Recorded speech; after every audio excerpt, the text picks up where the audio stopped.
क्या हूँ मैं? सुबह सुबह उठ के घर का कचरा साफ करो, तुम्हारा नाश्ता बनाओ, तुम्हारे मम्मी पापा का अलग से नाश्ता बनाओ, तुम्हारा ख्याल रखूं, ऊपर से तुम्हारे माँ बाप का भी ख्याल रखूं, और इस काम की ना मुझे कोई सैलरी भी नहीं मिलती है। अच्छा, अब तुम्हें सैलरी चाहिए?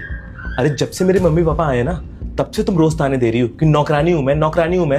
अरे अपने घर में काम करने से कौन नौकरानी हो जाता है? तो और क्या, जितना काम मैं घर में करती हूँ ना, उतना बाहर जाके करूंगी तो महीने की 10,000 रुपए सैलरी मिलेंगी मुझे। तुमसे ना बहस करना ही बेकार है।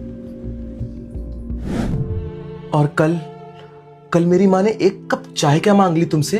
तुमने तो उनके मुंह पे सुना दिया कि मैं नौकरानी हूँ क्या? अरे तुम नौकरानी नहीं हो, पर मैं तो नौकर हूं तुम्हारा, जो तुम्हारी सारी जरूरतों को पूरा कर रहा हूं। ठीक है फिर, आज से तुम जो भी काम करोगी ना, मैं तुम्हें हर काम के पैसे दूंगा। आरिफ, तुम्हारा दिमाग खराब है क्या?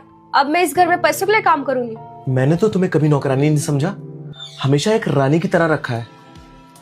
लेकिन तुम क्या करती हो? जब से मेरे मम्मी पापा गांव से आए हैं, उनके लिए थोड़ा सा काम क्या कर दोगी?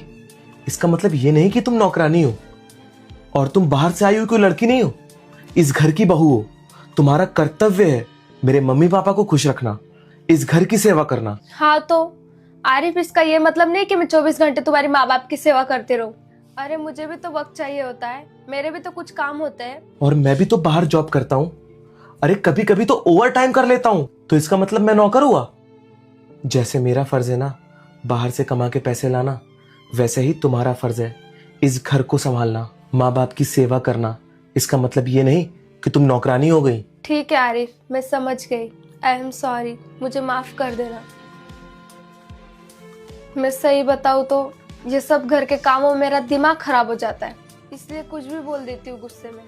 लेकिन मैं प्रॉमिस करती हूँ आरिफ, आज के बाद मैं तुम्हारा और तुम्हारे मम्मी पापा का कभी दिल नहीं दुखाऊंगी। देखो, पति की कदर करना सीखो, वरना पति ने अगर बीवी की कदर करना छोड़ दिया ना, तो बीवी का कोई सहारा नहीं होगा दूसरा।